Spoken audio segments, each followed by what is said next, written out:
Good morning, everybody. I had some thoughts on my mind last night, so I'm going to talk about it this morning. I think a lot of people think that healing means forgetting the past, erasing it, or just pretending that it didn't matter. But I don't think that that's what healing really is. I think healing is when you actually learn how to use your past differently, because the way that we tell our story shapes who we become. Most of us walk around with a narrative about ourselves. Your story might sound something like, I failed, messed up, wasted time, chose wrong, should be further by now, or I straight up ruined things. And when we tell ourselves those stories long enough, they become our identity. But what if your past wasn't a mistake? What if it was an initiation and not wasted time? What if it was just preparation and you weren't behind? What if you were becoming? When you start trusting guidance, whether that be spirit, intuition, God, your higher self, something shifts. You stop seeing your past as a list of errors or terrible things that happened to you, and you start seeing it as a sacred unfolding. You begin to realize that every chapter shaped you. Every heartbreak taught you something.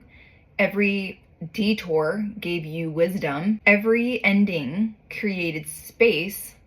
And some of the things that you thought were failures were actually protection. Some of the things that you thought were wrong turns were actually redirections. Some of the things that you thought broke you were actually building you. But we can't see that when we're inside the story. We can only see it when we actually zoom out, and that's what spiritual perspective gives you.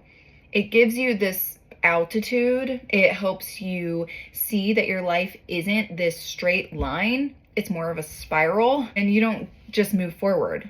You revisit, you relearn, you reintegrate, and you come back wiser. And one of the most powerful things that happens when you trust guidance and yourself is that it transforms the way that you relate to the past. You stop shaming and judging your younger self.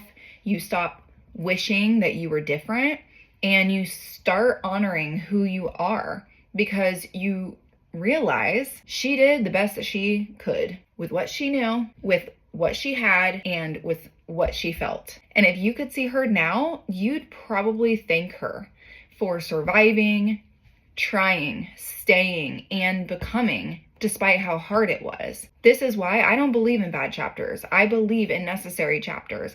I believe in chapters that teach, stretch, prepare, and chapters that open doors that you didn't even know existed. And when you start seeing your past through that lens, you stop being afraid of the future, because you realize that you've been guided before. Even when you didn't know it, even when it hurt, even when you didn't understand. And if you were guided through that, you can trust that you're being guided right now. So if you're someone who looks back on your life and only sees regret, I want you to pause, ask yourself, what did that version of me learn? What did she survive? What did she become capable of? What did she make possible for me? Because your past isn't something to escape, it's something to integrate. It's part of your wisdom, power, and part of your story. And when you stop trying to rewrite it and start trying to understand it, that's when peace arrives.